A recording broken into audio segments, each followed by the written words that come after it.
Hello दोस्तों, welcome back to my channel mister novel boy. जिन्होंने इस सीरीज़ के पिछले एपिसोड्स मिस कर दिए हैं वो प्लेलिस्ट में जाकर देख सकते हैं, और जो पहले से साथ हैं उनके लिए हम आज का नया एपिसोड शुरू कर रहे हैं। सीनियर आंट में चू चिंग चैंग की आवाज़ कांप उठी। वो ठिठक गई, जैसे कोई बच्चा गलती करते रंगे हाथों पकड़ा गया हो। पीछे मुड़ी तो वहाँ एक कठोर चेहरा उसका इंतज़ार कर रहा था। वो एक सादा से कपड़े पहनने वाली महिला थी, उम्र लगभग 50 के आसपास, पर उसकी आंखों की धार तलवार जैसी थी। वो कोई और नहीं, मेई सांगू थी, रूबी क्लाउड सेक्ट की सीनियर और एक मिड स्टेज एम्प्रेस। उसकी उपस्थिति में हवा भी ठंडी पड़ गई, पर उसकी धमक सिर्फ मासूम लड़कियों पर असर करती थी, जुओफान जैसे शातिर राक्षस पर नहीं। मेई सांगू अभी तक जिंदा है। हाय, ये औरत तो मुसीबत की जड़ है। जुओफान ने मन ही मन उसे कोसा। मेई सांगू उनके सामने आई। उसकी नज़र एक पल के लिए भी चू चिंग चैंग से नहीं हटी। उसके पीछे फंग मिन और बाकी की लड़कियां थीं, साथ में एक नवयुवक भी। जैसे ही मेई सांगू पहुंची, उसने उंगली जुओफान की तरफ तानी और गुर्राई। चिंग चैंग, ये कौन है? तू एक रूबी क्लाउड सेक्ट की शिष्या होकर दिन दहाड़े किसी लड़के के साथ मटरगश्ती कर रही है। कितनी शर्मनाक बात है। सीनियर आंट, वो चू चिंग चैंग हकलाने लगी, जैसे शब्द ही साथ छोड़ गए हों। फांग मिन बीच में कूद पड़ी। सीनियर आंट, ये वही लड़का है जो कुछ महीने पहले जंगल में जड़ी बूटी ढूंढ रहा था। कोई छोटा मोटा ठग होगा, पर लगता है जूनियर सिस्टर को अपने मीठे शब्दों से फंसा लिया। जूनियर सिस्टर, अगर तुम्हें कोई चाहिए था तो कम से कम किसी काबिल को चुनती। तुम ये कैसी गिरती पसंद लेकर घूम रही हो? बाकी लड़कियां हंस पड़ीं। चू चिंग चैंग का चेहरा शर्म से झुक गया। चिंग चैंग, ये सब क्या हो रहा है? तुम्हें पता है तुम्हारी मास्टर तुम्हें कितना मानती हैं? क्या तुम सब बर्बाद करना चाहती हो? मेई सांगू ने डांटा। सीनियर आंट, मैं... उसकी आवाज़ डूब गई। बस बता दो सबको। जुओफान ने उसके हाथ को थाम लिया।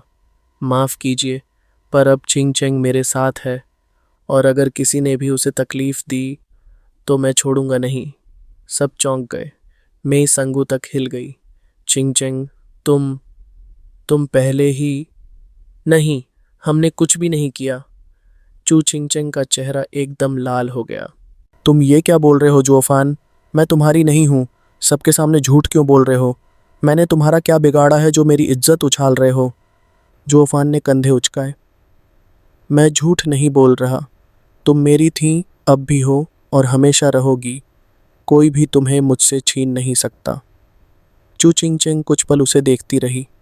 चेहरा शर्म से भीगा था, पर उस डंके की चोट जैसी घोषणा ने दिल में कुछ गूंजा दिया था। फांग मिन ने ताना मारा। एक बोन टेम्परिंग स्तर का लड़का और रूबी क्लाउड सेक्ट की डिसाइपल को चाहता है? क्या मजाक है? तुम जैसे लोगों के लिए तो हमारी जूनियर की परछाई भी नहीं। उसने उस नवयुवक की ओर मुड़कर कहा। आह शेंग, क्या सोर्ड क्लाउड पैलेस में ऐसे कीड़े जैसे लोगों को लड़की मिलती है? वो युवक हंसा। हम इतनी नीच हरकतों पर नहीं उतरते। या जूनियर सिस्टर को लगता है कि उसका स्तर बस इतना ही है?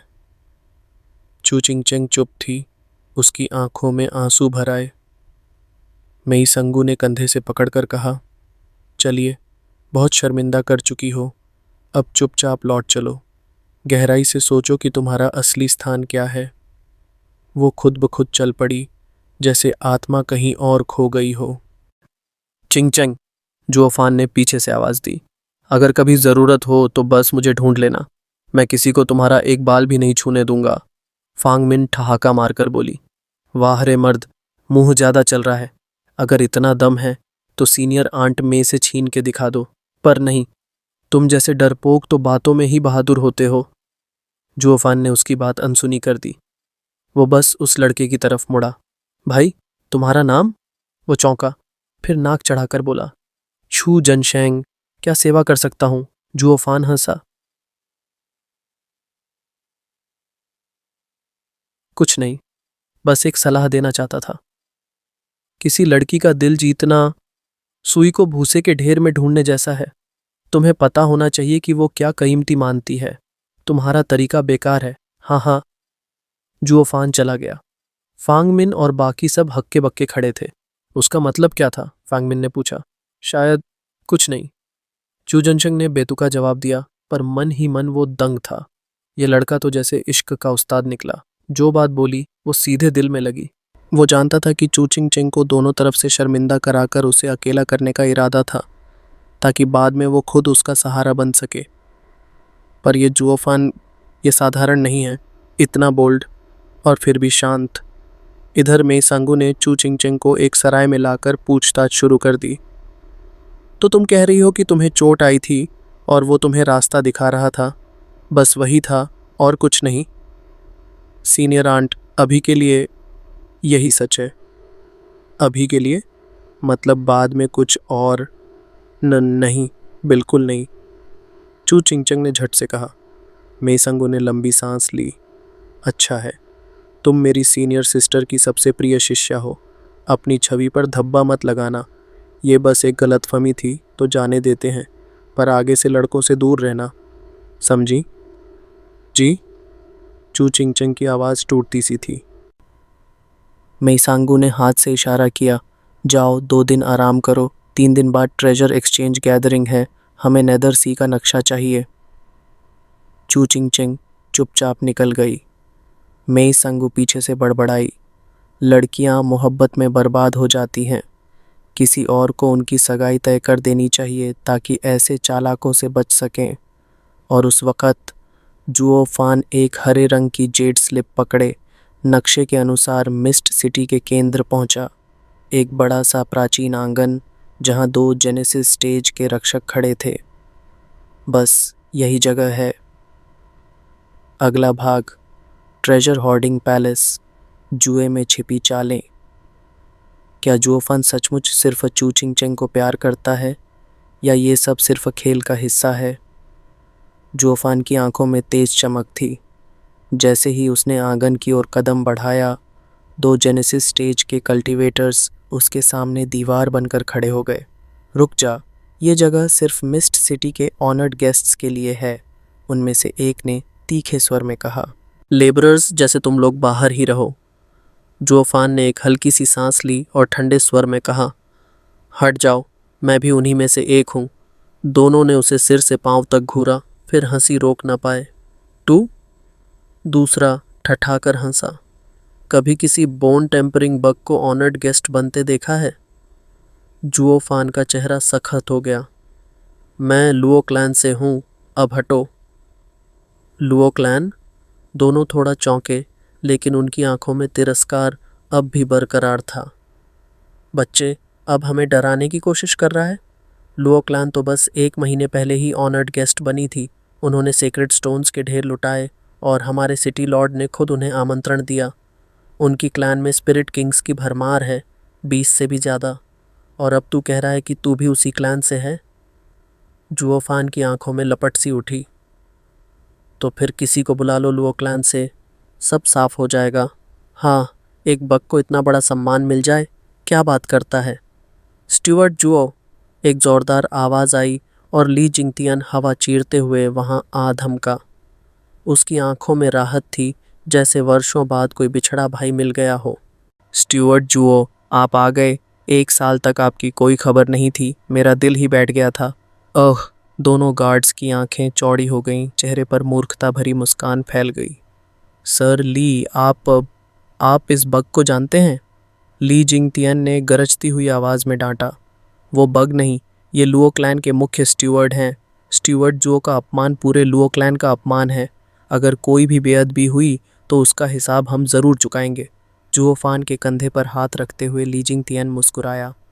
स्टुअर्ट जुओ, आपने जेड स्लिप में जैसा कहा था, हमने बिल्कुल वैसा ही किया। सेक्रेड स्टोन्स लुटा दिए बिना कोई गिनती नहीं रखी। लगता है आधा शहर तो हमारा ही हो गया है। हाँ हाँ हाँ। जुओफान की आंखों में योजना की चमक थी। बहुत अच्छा, 3 दिन बाद होने वाले ट्रेजर गैदरिंग में हमें हर हाल में जीतना है। दोनों एक साथ वहाँ से चल दिए, पीछे छोड़ते हुए 2 पत्थर बने गार्ड्स, जो अब भी उन्हें जाते हुए हक्के बक्के देख रहे थे। उनके चेहरे ऐंठे हुए थे। ये कैसा क्लैन है जिसमें एक बोन टेम्परिंग बग इतना बड़ा अधिकारी बन गया? सर ली की इज्जत देखो। लगता है ये आदमी क्लैन के दिल में बसा है। भावनात्मक अंडरटोन। जोफान की ये एंट्री सिर्फ पावर मूव नहीं थी, ये एक साफ इशारा था। जो उसे नज़रअंदाज करेंगे वो एक दिन उसके सामने झुकेंगे। और अब मिस्ट सिटी के सेंटर में बड़े खेल की तैयारी शुरू हो गई थी। जुओफान की आवाज़ गूंजी, 20 मिलियन। सब सन्न रह गए। चू चिंग चंग चौंक गई, आंखें चौड़ी और दिल उलझनों से भरा हुआ। वो समझ ही नहीं पा रही थी कि आखिर लुओ क्लैन जैसे अमीर घराने ने एक बोन टेम्परिंग रेल्म के कचरे को क्यों अपनाया। बाकी लड़कियां भी हैरान थीं। उनके लिए जुओफान का वहां बैठना ही एक पहेली थी। लेकिन जुओफान को कोई फर्क नहीं पड़ा। उसने बस एक हल्की सी मुस्कान के साथ चू चिंगचेंग की तरफ देखा। चिंगचेंग, तुम्हें वो चीज़ें पसंद आईं जो मैंने दी थीं? उसकी आवाज़ में वो सुकून था जो दिल की गहराइयों से निकलता है। वो तुमने दी थी? चू चिंगचेंग की आवाज़ धीमी थी। हाँ, तुम्हें पसंद आई? जुओफान ने धीरे से कहा, माफ़ करना, सब यूं ही दे दिया। हमारे पास साथ में ज़्यादा वक्त नहीं था और मैं नहीं समझ पाया कि तुम्हें क्या पसंद है, इसलिए सब कुछ दे दिया ताकि तुम्हें जो अच्छा लगे वो रख सको। अगर कोई पसंद ना आए तो फेंक देना, लेकिन अगली बार बताना ज़रूर। मैं तुम्हारे लिए सबसे बेस्ट चीज़ लाऊंगा। चू चिंगचेंग की आंखें झुक गईं, गाल लाल, दिल में कुछ फूल सा खिला। सब अच्छे थे, वो बुदबुदाई। जुओफान हंसा, अच्छे थे? बताओ तो सही वो क्या थे। मैं तो देख भी नहीं पाया, ताकि अगली बार और कुछ लाऊं तुम्हारे लिए। इतना पैसा बर्बाद मत करो, उसने संकोच से कहा। फैंगमिन ने नफरत से कहा, बर्बाद कहाँ किया इसने? उसे तो खुद वो चीज़ें चाहिए भी नहीं थी, सो तुम्हारे ऊपर लुटा दी, और तुम सोच रही हो कि अगली बार फिर देगा। उसका चेहरा जलन से लाल था। मास्टर लुओ ने वो सब इसलिए खरीदा ताकि सबके सामने दिखावा कर सके। कौन जाने इसने अपने मास्टर से क्या बहाने बनाए होंगे ये कबाड़ा हाथ में लेने के लिए। से सेक्रेट स्टोन्स ऐसे थोड़ी मिलते होंगे। चू जनशंग ने भी मुंह बिगाड़ा, जूनियर सिस्टर, इससे दूर रहो। ये सिर्फ किसी और की दया पर पल रहा है। क्या तुम भी ऐसी ही जिंदगी चाहती हो? चू चिंगचंग का दिल टूट गया। उसने जुओ फान को एक लंबी नज़र से देखा, फिर कहा, सीनियर सिस्टर, लेकिन वो बहुत अच्छा है। भले ही वो सब उसने ना खरीदा हो, लेकिन उसका ख्याल। फंग मिन भड़क गई, ख्याल? अपनी मास्टर्स फेंकी चीज़ें तुम पर डालना ख्याल है? तुम इतनी सस्ती हो? उसने मेई सांगू की तरफ देखा। सीनियर आंट, क्या आपको नहीं लगता कि जूनियर सिस्टर भटक रही है? अब तो संभालिए। मेई सांगू की ठंडी नज़र जुओ फान पर पड़ी। फिर उसने लुओ युनचंग से कहा, तू अपने नौकर को काबू में रख, ये बेहुदा मुंह चलाना बंद करे। अरे बुढ़िया, लुओ युनचंग ने दांत भींचते हुए कहा, तू अपनी कुत्तियों को काबू में रख। इनकी भौंक भौंक से तो सर में दर्द होने लगा है। ऑडियंस दंग रह गया। लुओ क्लैन ने एक एम्परर रेल्म की प्रतिनिधि को उल्टा सुना दिया था। वाह, ये लोग हैं कौन?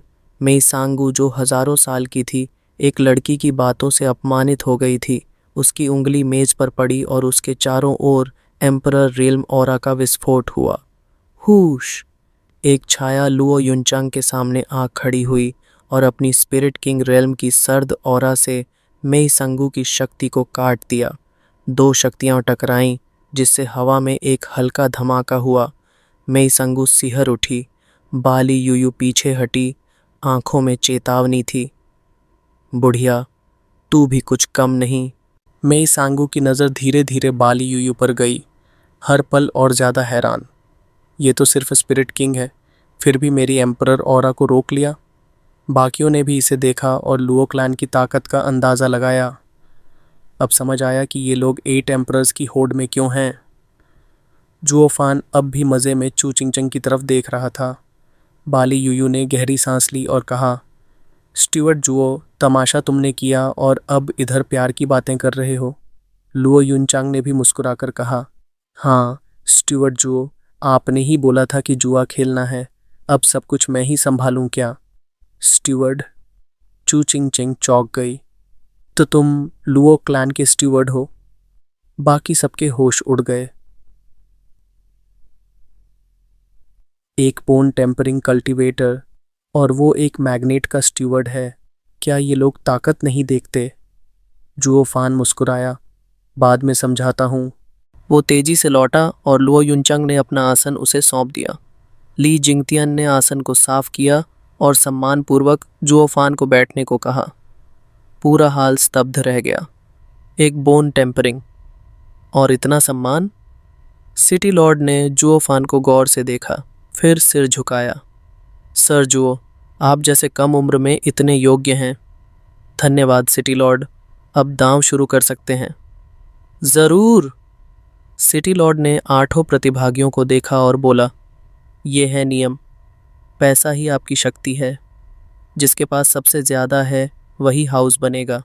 सबसे गरीब को जीत के लिए हाउस को हराना होगा। हारते ही वो खेल से बाहर हो जाएगा। मेई संगू ने आंखें सिकोड़ी। मतलब? हर कोई बारी बारी खेलेगा। सिटी लॉर्ड मुस्कुराया। मान लीजिए आपने और मैंने ट्रेजर रखा।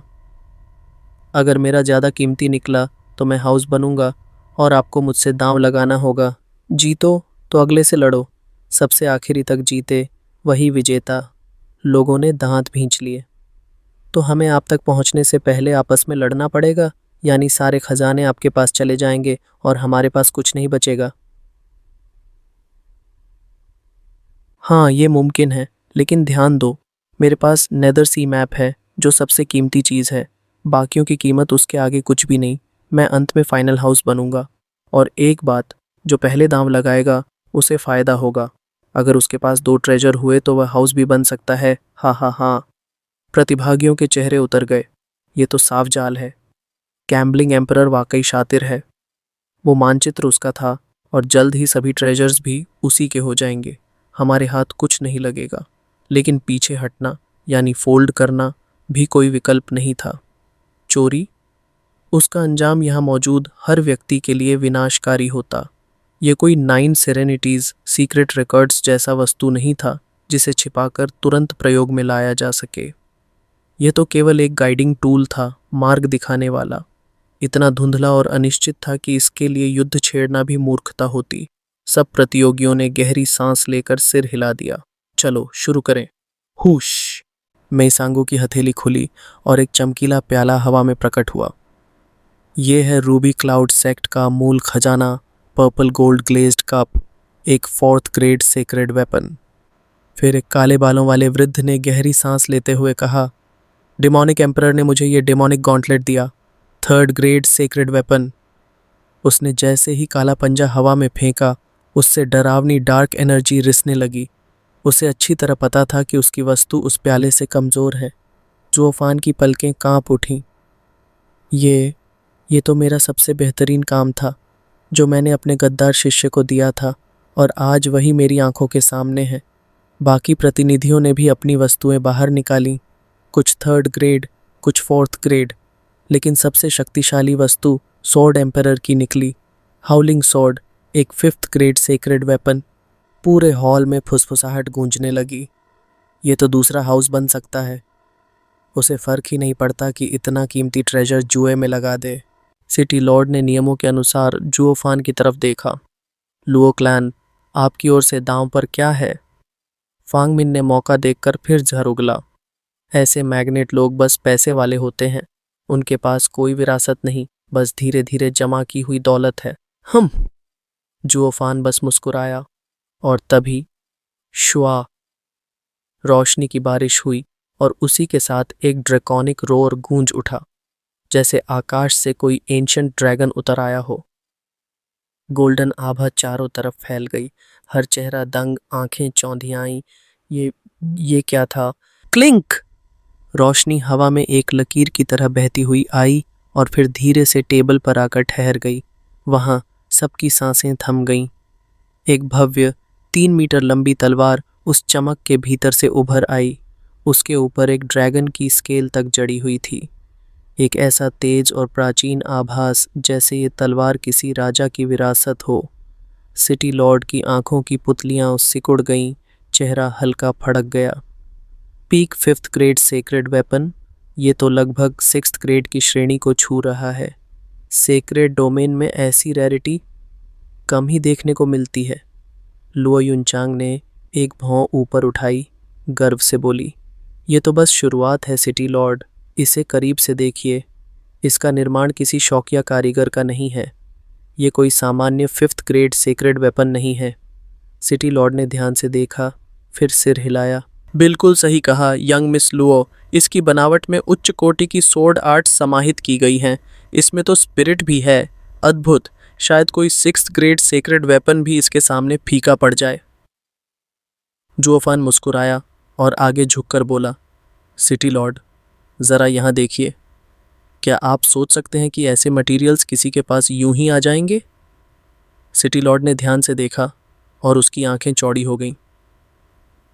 तो तुम कहना चाहते हो ये तलवार ड्रैगन लैंड्स के ड्रैगन किंग की स्केल से बनी है? चारों ओर सनसनी फैल गई। प्रतिनिधियों की आंखें चौंधिया गईं, उनकी सांसें रुक सी गईं। इन्हें इतनी हिम्मत कैसे हुई? ड्रैगन किंग की स्केल से सेक्रेड वेपन बना ली? क्या ये लोग मौत को दावत दे रहे हैं? सिटी लॉर्ड कांपती आवाज़ में बोला, वाई यंग मिस लुओ, अगर ड्रैगन लैंड्स को इसकी खबर लगी तो? जुओफान ने हंसते हुए हाथ झटक दिया। ओ सिटी लॉर्ड, चिंता मत कीजिए, हम डरने वालों में से नहीं हैं। जब हमने एक ड्रैगन किंग की स्केल लेकर हथियार बना लिया तो उसे दिखाने से क्या डरना। हाँ हाँ हाँ, समझ गया। सिटी लॉर्ड ने ज़बरदस्ती एक मुस्कान खींची, पर अंदर से उसका दिल जोर से धड़क रहा था।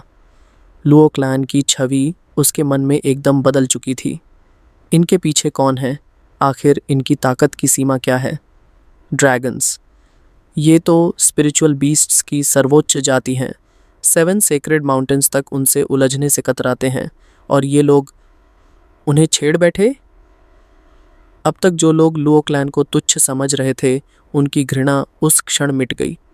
सिटी लॉर्ड ने ठहरकर सब पर नज़र डाली और गूंजती आवाज़ में बोला, लोगों, अब आप सब इस 5th ग्रेड सेक्रेड वेपन की असली कीमत को समझ सकते हैं। तुम सबके ट्रेजर्स मिलाकर भी लुओ क्लैन और सोर्ड एम्परर की चीज़ों के बराबर नहीं है। उनमें भी लुओ क्लैन की वस्तु श्रेष्ठ है। मेरे अलावा लुओ क्लैन होगी अंतिम हाउस, फिर आएगा सोर्ड एम्परर का प्रतिनिधि, और उसके बाद तुम सब अपने ट्रेजर के अनुसार। कोई आपत्ति? स्पष्ट रूप से सब न्यायपूर्ण है, कोई आपत्ति नहीं। एक बूढ़ा आदमी, चेहरा सख्त किए, डीमोनिक गॉन्टलेट को उठाते हुए बगल में बैठे क्रूर दिखने वाले युवक से बोला, रेथ स्कॉलर, तुम्हारा शैडो वेल 4th ग्रेड का है। तुम डिमोनिक एम्परर के प्रतिनिधि हो। तुम हाउस बनो, मुझसे शर्त लगाओ। रेथ स्कॉलर ने अपनी भयानक फैन से खुद को हवा देते हुए हल्की सी मुस्कान के साथ सिर हिलाया। ज़रूर, मुझे 1000 फेस्ड डेविल का सामना करके खुशी होगी। तुम पहले पूछो। नहीं, हाउस का अधिकार तुम्हारा है। तो बहुत अच्छा। पंखा एक झटके में बंद करते हुए रेथ स्कॉलर बोला, बताओ, क्या 3 साल पहले डीमन लाइट कासल के 36 द्वारों को डिमोनिक एम्परर ने नष्ट किया था? 1000 फेस डेविल का चेहरा फीका पड़ गया। रेथ स्कॉलर, ये क्या कह रहे हो? उस वक़्त की जांच में तो फाल्कन एम्परर दोषी निकला था, याद है ना? हमें भी यही लगा था, लेकिन जब हम दोनों आपस में भिड़े और कमज़ोर हुए तो अचानक डिमोनिक एम्परर ने गैप का फ़ायदा उठाया और अपना डोमेन हज़ारों मील तक फैला लिया। ये संयोग थोड़ी था। आइए बैठिए। क्या अजीब है इसमें, शायद लोग जानबूझकर डिमोनिक एम्परर के संरक्षण में आ गए हों ताकि जान बच जाए। बात तो ठीक है, लेकिन जब दोनों पक्ष हारे नहीं और फिर भी डिमोनिक एम्परर इतनी दूर तक अपने कदम बढ़ा दे, ये सब अजीब था। रेथ स्कॉलर ने मुस्कुराकर कहा, तुम तो उनके दाहिने हाथ हो, झूठ बोलने की ज़रूरत नहीं। गैम्बलिंग एम्परर निष्पक्ष होते हैं। अगर उनके लोग झूठ मान लें तो तुम हार जाओगे। 1000 फेस्ड डेविल ने गहरी सांस ली। सिटी लॉर्ड का ठंडा चेहरा देखकर उसने निर्णय ले लिया, ठीक है, हाँ, वो काम डिमोनिक एम्परर ने ही किया था, लेकिन उसके पीछे कारण थे। मुझे बस यही सुनना था। तुम जीत गए। रेथ स्कॉलर ने अपने ट्रेजर को आगे बढ़ा दिया। रेथ एम्परर अब फाल्कन एम्परर के साथ मिलकर डिमोनिक एम्परर से इस धोखे का बदला ज़रूर लेगा। जाकर कह देना, रेकनिंग आने वाला है। 1000 फेस्ड डेविल का चेहरा सख्त हो गया। मैं कह दूंगा। विदा। रेथ स्कॉलर उठ खड़ा हुआ, हाथ जोड़ते हुए बोला, गैम्बलिंग एम्परर की न्यायप्रियता को धन्यवाद। मैं अब चलता हूँ। बाकी लोग हैरान रह गए। ये रिडल था या कोई ट्रूथ और डेयर? बैम! थाउजेंड फेस्ड डेविल ने गुस्से में मेज पर थप्पड़ मारा। सिटी लॉर्ड, क्या ये गैम्बलिंग एम्परर की मंशा थी? सिटी लॉर्ड मुस्कुराया। गैम्बलिंग एम्परर ने बस बेटिंग की व्यवस्था की थी, बाकी तुम्हारे आपसी मामलों से उनका कोई सरोकार नहीं। अब तुम्हारे पास 2 आइटम्स हैं, तुम हाउस बनो। थाउजेंड फेस्ड डेविल के होंठ कांपे, पर उसने खुद को रोका। उसे मालूम था गैम्बलिंग एम्परर सब जानता था, बस तब तक चुप रहा जब तक मौका सही नहीं आया। आज उसने मजबूरी में सब मान लिया और बाकी 2 को डीमोनिक एम्परर के खिलाफ हथियार मिल गया। लेकिन इसमें उसका क्या दोष? डीमोनिक एम्परर ने साफ आदेश दिया था, मानचित्र चाहिए ही चाहिए। सच छिपाया तो मरेगा, और अगर बता दिया तो भी दुश्मन बढ़ जाएंगे। लेकिन यही तो डीमोनिक एम्परर की क्रूरता थी। थोड़ी देर सांस रोककर उसने फिर दृढ़ता से सिर उठाया। अब मैं हूँ हाउस, फॉल्कन एम्परर के प्रतिनिधि, आइए। बैठे। गैम्बलिंग टाउन का रंगमंच, चालें, चालबाजियां और खून से सनी जीत, झुर्रीदार चेहरे वाला बूढ़ा, एक ऐसा आदमी जो हजारों बरस की ठोकरें खा चुका था, आखिरकार अपनी चुनौती के सामने खड़ा हुआ। उसका चेहरा शांत था, मगर उसके भीतर की जंग अभी शुरू होनी थी। दूसरी ओर खड़ा था थाउजेंड फेस्ड डेविल, चालाक, घाघ और शातिर। अपने फेवरेटिज्म और दिमागी खेलों से उसने न जाने कितनी बार दूसरों को हराकर खजाने बटोरे थे, और इस बार वो रुका था रूबी क्लाउड सेक्ट के सामने। बताओ, आसमान में कितने तारे हैं? उसने नपे-तुले अंदाज में पूछा, मानो जवाब की परवाह ही न हो। मेइसांगू ने एक चुभती हुई हंसी के साथ कहा, इतने सारे तारे चमक रहे हैं, कोई गिन सकता है क्या? तुम बता सकते हो? थाउजेंड फेस्ड डेविल ने अपनी पतली मुस्कान के साथ सिर झटक दिया। मुझे भी नहीं पता, बराबरी हुई। मगर मैं हूँ हाउस, यानी जीत मेरी, अब दे दो। उसने पर्पल गोल्ड ग्लेज्ड कप को अपनी थैली में डाल लिया, जैसे बच्चा कोई खिलौना छीन ले। रूबी क्लाउड सेक्ट की टीम एकदम भौचक्की रह गई। मेइसांगू हकला गई। पर मेरा सवाल तो मैंने पूछा ही नहीं। सिटी लॉर्ड ने मुस्कुराकर कंधे उचकाए। पूछा था, वही सवाल जो उसने किया, और दोनों को जवाब नहीं पता था। तो नियम साफ है, हाउस जीतता है। गैम्बलिंग टाउन कभी पक्षपाती नहीं होता। औरतों ने होंठ भींच लिए। जुओफान ने होठों पर एक हल्की हंसी दबा ली। अब थाउजेंड फेस्ड डेविल मुड़ा उस बूढ़े की ओर, सफ़ेद भौहों वाला लियो, जिसकी आंखों में थका हुआ गुस्सा और छुपा हुआ ठहाका था। डेविल ने अपने खजाने निकालते हुए कहा, भाई लियो, अब मेरी बारी है, ध्यान से सुनो सवाल। रुको! लियो ने हाथ उठाकर रोका। उसके चेहरे पर वही बूढ़ी सी मुस्कान थी। अब मैं हाउस हूं तो सवाल पहले मेरा होगा। डेविल ने गुस्से को दबाते हुए कहा, ठीक है, पूछो। बूढ़े की आंखों में कुछ अजीब चमक आई। बताओ, मेरे 5000वें जन्मदिन पर मेरे पैरों में कितनी उंगलियां थीं? उह! थाउजेंड फेस्ड डेविल थोड़ा हिचका। उसने लियो के जूतों की ओर देखा और फिर धीरे से बोला, 10। कभी सुना नहीं कि तुम्हारे किसी युद्ध में कोई उंगली कटी हो। लियो हंसा। धीरे से एक जूता उतारा। 5 उंगलियां थीं सही सलामत। लेकिन फिर उसकी आंखों में कुछ और चमका। उसने उंगली उठाई। छपाक! एक ताजा कटी हुई, खून से लथपथ उंगली जमीन पर गिर गई। लियो ने पसीने में डूबी हंसी के साथ कहा, आज ही है मेरा 5000वां जन्मदिन, और अब मेरे पास सिर्फ 9 उंगलियां हैं। तुम हार गए थाउजेंड फेस डेविल। ये तो बर्बरता है। डेविल ने उसे बहुत देर तक घूरा, मानो कह रहा हो, तू खेला बड़ा खेल। लेकिन उसने बिना एक शब्द कहे अपना खजाना आगे सरका दिया। ठीक है बूढ़े, इस बार हार मानता हूँ। अब हाउस था लियो, और अगर अब सोर्ड एम्परर के साथ भी ड्रॉ हो जाए तब भी जीत उसकी ही कहलाती। लियो ने अपने माथे से पसीना पोंछा और लंगड़ाते हुए, खून से भीगा पैर घसीटते हुए जुओफान की तरफ बढ़ा। बच्चे, अब बारी हमारी है। मगर उसे सामने मिला सिर्फ एक ठंडा सा स्मर्क। जुओफान अब तक चुप था, लेकिन उसकी आंखों में एक चमक थी, जैसे spirit king realm 2 middle stage में प्रवेश करने वाला कोई राक्षस जो अपने शिकार के साथ खेलना चाहता हो। रक्त में डूबी जीत। जुओ फान का असली चेहरा जमीन पर बहे खून की ओर नजर गई तो दृश्य इतना भयानक था कि रूबी क्लाउड सेक्ट की लड़कियां तक अपने चेहरे ढकने पर मजबूर हो गईं।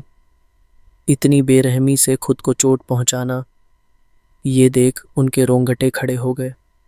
जुओ फान ने उस बूढ़े की ओर देखा और हल्की हंसी के साथ बोला, सीनियर, आप तो सच में हार्डबॉल खेल रहे हैं। बूढ़ा मुस्कुराया, बच्चे, तुम्हारी उम्र के लोग ज़्यादा नहीं देखे होते। दुनिया में मुझसे भी ज़्यादा दरिंदे भरे पड़े हैं। उन्हें देखकर तो ये तुम्हें बस एक झोंका लगेगा। अगर इस मामूली सी बात से डर गए तो इस मंच पर तुम्हारा कोई हक नहीं। जुओ फान ठहाका लगाते हुए बोला, सही कहा, सीनियर की सीख अमूल्य है। उम्मीद है सीनियर थोड़ी रहम दिली दिखाएंगे। बच्चे, ये बूढ़ी हड्डियां अब भी जवाब देती हैं। वो नक्शा सोर्ड एम्परर के पास है, अब पीछे हट जाओ। ये बड़ों की दुनिया है, तुम नहीं समझोगे। चू छिंगचेंग की आंखें चिंता से भर गईं। जुओ फान को समझदार और निडर देखकर उसके मन में डर समा गया। क्या ये लड़का सच में उस बूढ़े के सामने टिक पाएगा? बस खुद को ज़्यादा ना झोंक दे, चोट ना खा ले ये पागल लड़का। जुओ फान की आंखों में एक रहस्यमयी चमक थी। वो बस बोला, कृपया। बूढ़ा खिलखिला पड़ा, बच्चे, जवानी को कुछ नहीं सूझता, मगर अंजाम सिर्फ टूटना होता है। हाँ हाँ हाँ, चलो बताओ वही सवाल। मेरे 5000वें जन्मदिन पर मेरे पास कितनी उंगलियां थीं?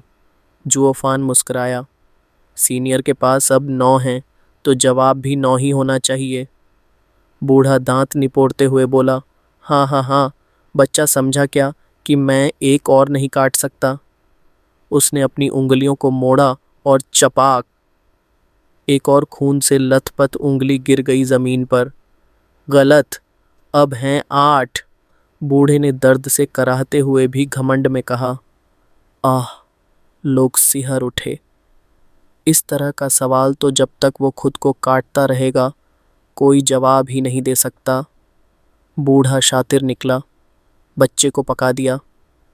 लेकिन तभी वूश, काली रोशनी की एक धार लहराई। लियू के नीचे की जमीन लहूलुहान हो गई। आ, बूढ़ा जमीन पर गिरा। उसके दोनों पांव अब बस याद रह गए थे। जुओ फान उसकी ओर खड़ा था, एक काली लंबी तलवार के साथ जो स्याह रोशनी से चमक रही थी। जुओ फान बोला, माफ़ कीजिए सीनियर, मैं गलत था। शायद मुझे कुछ भी पता नहीं, लेकिन लगता है आप भी गलत थे। आपके 5000वें जन्मदिन पर 8 नहीं, एक भी उंगली नहीं थी। हा हा हा। पूरा मंच थम गया। एक बोन टेम्परिंग रेल्म का लड़का, और इसने एक एम्परर के पांव उड़ा दिए। चू चिंग चिंग की रूह कांप गई। पहली बार उसने जुओ फान को किसी को काटते देखा था, और ये वही लड़का था जिसे वो अब तक कोसती आ रही थी। ये वही पागल बच्चा है, या मैं ही गलत थी सदा से? सीनियर अंकल, आप ठीक हैं? चू जनशेंग दौड़ा और अपने सीनियर को सहारा दिया। फिर जुओ फान की ओर गुस्से से घूरा। तुम, हिम्मत कैसे हुई? हिम्मत कैसे? जुओ फान ने उसे बीच में काटा। क्या? जब सीनियर नियम बदल सकते हैं तो मैं क्यों नहीं? सिटी लॉर्ड, अब इस राउंड का क्या फैसला होगा? सिटी लॉर्ड का चेहरा फड़क गया। टाई। उसकी नज़रों में हैरानी थी। इस छोटे रेल्म का लड़का इतनी निर्दयता दिखाएगा, उम्मीद नहीं थी। जुओ फान मुस्कुराया, मैं जानता था सिटी लॉर्ड निष्पक्ष हैं, मगर वो तो उनका सवाल था। अब मेरा नंबर है। वैसे भी सीनियर तो अब मुकाबले में नहीं लगते, कोई और लेगा उनकी जगह। चू जनशेंग गुस्से से बोले, मैं उसका बदला लूँगा। लेकिन लियू ने ज़मीन से उसका हाथ पकड़ा। शेंग, नहीं, तुम उससे नहीं जीत सकते। लियू कांपते हुए जुओ फैन की ओर देखा। तो अदोमलगेयर, और बुदबुदाया, मैं गलत था। ये लड़का नहीं, एक चालाक बूढ़ा शैतान है। तुम हारोगे। चू जनशेंग अविश्वास में डूब गया। स्पिरिट किंग रेल्म पीक का होते हुए भी ये कैसे संभव था? बाकी युवा भी स्तब्ध थे। मेइसांगू की नज़रें जुओ फान की आंखों में डूब गईं और डर से कांप उठीं। वो वार, इतनी सफाई और बिना किसी हिचकिचाहट के, वो भी एक एम्परर पर। ऐसी क्रूरता किसी साधारण कल्टीवेटर में नहीं होती। ये तलवार लाशों के पहाड़ पर गढ़ी गई थी। ये अनुभव किसी बोन टेम्परिंग रेल्म के लड़के का नहीं हो सकता था। लियो ने खून में भीगे शू जनशेंग का हाथ कसकर थामा। सिटी लॉर्ड, हम हार मानते हैं। अब आप उसकी शर्तों पर दांव लगाएं। और लड़के, मैं ये नहीं भूलूंगा, मेरे दोनों पैर के बदले ये दुश्मनी अब ताउम्र की होगी। जुओ फान बस बोला, कभी भी आ जाना, मैं तैयार हूँ। वो सिटी लॉर्ड की ओर मुड़ा। तो पूछिए, सिटी लॉर्ड गंभीर स्वर में बोला। अब समझा कि स्टीवर्ट जुओ किस काबिलियत से एक क्लैन चला रहा है। जुओ फान मुस्कुराया, शुक्रिया। तो ये रहा मेरा सवाल। ये नेदर सी का नक्शा है। अगर तुम्हें ये मिल जाए तो क्या तुम वाकई उस स्थान को खोज पाओगे? पूरा मंच शांत हो गया। जुओ फान मुस्कुराया, मैंने तो अभी तक नक्शा देखा भी नहीं, लेकिन जैसे हर ट्रेजर मैप होता है, मैं पूरी कोशिश करूंगा। क्या इतना काफ़ी नहीं? सिटी लॉर्ड ने हौले से सिर हिलाया। ये जवाब दिल से आया है, बिल्कुल सही जवाब। नक्शा लो। जुओ फान ने वो पुराना कागज़ लिया, फिर मुस्कुराया। बस ऐसे ही, अभी तो मेरा सवाल बाकी है। आप हाउस हैं, जीतने के सबसे ज़्यादा चांस तो आपके ही हैं। सिटी लॉर्ड हंस पड़ा। स्टीवर्ट जुओ, तुम्हारी चालें देख मैं समझ गया कि तुम्हारे सवाल का जवाब मैं कभी नहीं दे पाऊंगा। मैं हार गया। जुओ फान रुका, फिर हल्की सी मुस्कान के साथ नक्शा अपनी रिंग में रख लिया। शुक्रिया। जुओ फान ने अपना हाथ हिलाया और अपनी टीम के साथ वहां से निकल पड़ा। पीछे रह गईं जलती हुई नज़रों की कतारें, और उनमें एक नज़र थी जो स्तब्ध थी, अकेली थी और स्त्रियों के बीच फंसी। उसने एक लंबी सांस ली। वो मेरी तरफ एक बार भी नहीं देखता? रास्ते में चलते हुए बाली यूयू पीछे मुड़ी, पर वहां कोई नहीं था। मुस्कुराते हुए बोली, मैंने सोचा था ये नक्शा कुछ खास होगा, लेकिन हमसे तो ये बड़ी आसानी से निकल गया। आसानी? जोफान ने हंसते हुए कहा, आसानी मतलब कि अंदर जो लोग थे वो खून पसीना बहाने को तैयार नहीं थे। क्या तुमने नहीं देखा कि जब प्रतिनिधि खजाने निकाल रहे थे, उनके चेहरे पर दर्द कैसा था? अगर ये इतना ज़रूरी है तो कोई हमारा पीछा क्यों नहीं कर रहा? जुओ फान ने थोड़ा नीचा मुंह बनाया। क्योंकि ये सिर्फ एक नक्शा है, कोई ऐसा सामान नहीं जिससे सीधे फायदे हों। जो भी रत्न धरोहर होती हैं वो पहले इनाम को देखना चाहते हैं, फिर कूद पड़ते हैं। जैसे ही हम नेदर सी तक पहुंचेंगे, ये सारे हरामी झपटेंगे, सब मिलकर। जुओ फान ने ताना मारा, नक्शा कोई खजाना नहीं बल्कि सिरदर्द है। सब हमारे असली खजाने का इंतज़ार कर रहे हैं ताकि उसे छीन सकें। यहाँ तक कि गैम्बलिंग एम्परर भी इससे अलग नहीं। सोचो, उसने कभी क्यों ढूंढा नहीं? उसके पास नक्शा था। मुझे शक है कि वो नक्शा पढ़ नहीं पाया, इसलिए किसी और को भेजा जो समझ सके, और खुद छुप कर देख रहा है। बाली यूयू ने सवाल किया, तो फिर बाकी 7 इतने झमेले में क्यों पड़े? जुओ फान ने गंभीर होकर कहा, बाकी एम्परर्स ने नक्शा देखा तक नहीं। उन्हें पता था ये समझना मुश्किल है, लेकिन लालच में उन्होंने कोशिश तो की। अगर कहीं उन्हें समझ भी आ गया तो पूरे खजाने का मालिक बन सकते हैं। जैसे कि जुओ फान बीच में रुक गया। वो याद आया जब उसने 9 सेरेनिटीज़ की कब्र में उसकी गुत्थी सुलझाई थी। बाली यूयू ने सिर हिलाया। अगर ये सिर दर्द है तो हमने क्यों इसके लिए लड़ाई की? क्या हम कोई छिपा हुआ साया नहीं रह सकते थे? जुओ फान ने ठहाका लगाया, ओह यूयू, वो छाया सब बड़े पुराने और नामी जीनियस होते हैं। हमारी लो क्लैन अभी सेक्रेट डोमेन में नाम कमाने की शुरुआत ही कर रही है। छुपने से क्या मिलेगा? हम नक्शे का इस्तेमाल 8 एम्परर्स के दरवाजे खटखटाने और लड़ाई में उतरने के लिए कर रहे हैं। इसके बिना सेक्रेट डोमेन के 8 महान क्षेत्रों में जाना मुमकिन नहीं। बाली यूयू ने उत्सुक होकर पूछा, तो फिर सबसे पहले हम किसके पास जाएं? जुओ फान की आंखें चमक उठीं और उसके चेहरे पर एक शरारती मुस्कान आई। डिमोनिक एम्परर जाओ चेन। इस कहानी में जाहिर है कि अभी भी फाउंडेशन एस्टैब्लिशमेंट के सफ़र से लेकर एम्परर रेल्म की लड़ाइयों तक का सफ़र बाकी है। हर कदम पर सोल फ्यूजन रेल्म की गहराई और सॉवरेन रेल्म की सत्ता तक पहुंचना ही इनका असली मकसद है। जुओफान अंधेरे से भरे कमरे के बीचों बीच खड़ा था। उसने अपनी काली तलवार निकाली और उसके दाहिने आंख से दो सुनहरे हेलोस चमकने लगे। Divine I of the void का दूसरा स्तर, वॉइड एनाइलेशन। धड़ाम! तलवार पर एक लहर सी उठी जो कांपने लगी। फिर अचानक तलवार ने आकार बदलकर एक भूरे रंग के बच्चे का रूप धारण कर लिया। सोर्ड चाइल्ड अब फिर से आज़ाद था। मास्टर, आखिरकार आपने मुझे बाहर निकाला। मैं गलत था और ऐसा दोबारा नहीं होगा। सोर्ड चाइल्ड वहीं झुक गया। जोफान ने उसे गंभीर नज़र से देखा। तो फिर तुम कहाँ गलत थे? मैंने अपने वरिष्ठों का सम्मान नहीं किया और यंग मास्टर सान के प्रति कठोर था। वो आपका गॉडसन है और मैं तो सिर्फ एक तलवार। ये मेरे लिए स्थिति में स्पष्ट उल्लंघन था और प्लीज़, ये तुम्हारी गलती कैसे हुई? जुओफान ने कड़क आवाज़ में कहा। तुम दोस्त और दुश्मन में कोई फ़र्क नहीं करते। तुम्हारे ऊपर कोई कंट्रोल नहीं है। तुम जलन और बेवकूफ़ी से भरे हो। मेरी तलवार के तौर पर तुम मेरे सबसे करीब हो, लेकिन यंग सांजी, जो मेरा गॉडसन है, उसे तुमने अपनी जगह लेना चाहा। इसलिए तुमने उसे बार बार तंग किया, उसे कोने में धकेला, जब तक कि उसके पास लड़ने के अलावा कोई चारा न बचा। बताओ, क्या मैं गलत हूँ? सोर्ड चाइल्ड चुप था।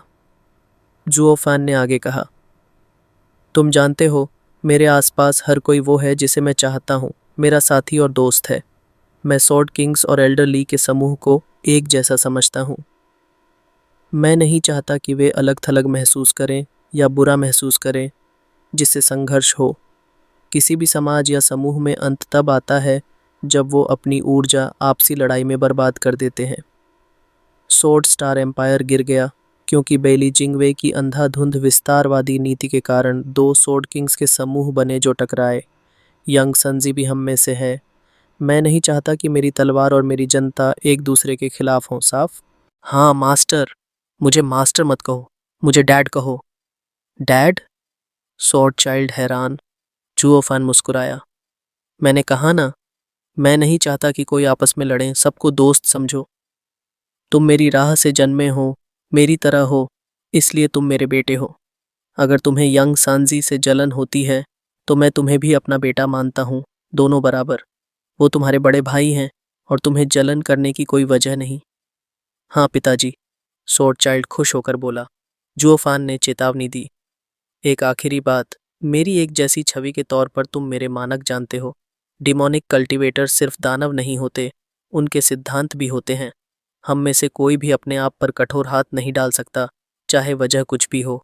ये वैसा ही है जैसे अपनी विरासत और पूर्वजों पर कलंक लगाना हो और अपने ही लोगों पर हाथ उठाना हो। याद है डीमन स्कीमिंग सेक्ट के जेवुयुए को? अगर मुझे पता चलता कि तुम्हारा स्वभाव वैसा ही है तो तुम्हें मेरे गुरुजी की तरह नरम नहीं समझता। हाँ पिताजी, मैं अपनी मानसिकता पर ध्यान दूंगा और डाव प्राप्त करूंगा जैसे आपने किया। मैं दानवों को अपने ऊपर हावी नहीं होने दूंगा। सॉर्ड चाइल्ड सीधे खड़ा होकर प्रण करता है। जुओफान सिर हिलाता है, उसके सिर पर हाथ फेरता है और सांस छोड़ता है। बस यही उम्मीद कर सकता हूँ। चिर्र चिर्र। बाली यूयू चुपके से अंदर आई। स्टीवर्ट जुओ, कोई आपसे मिलने आया है। कौन? कौन और हो सकता है? एक परेशान राजकुमारी। चिंग चिंग?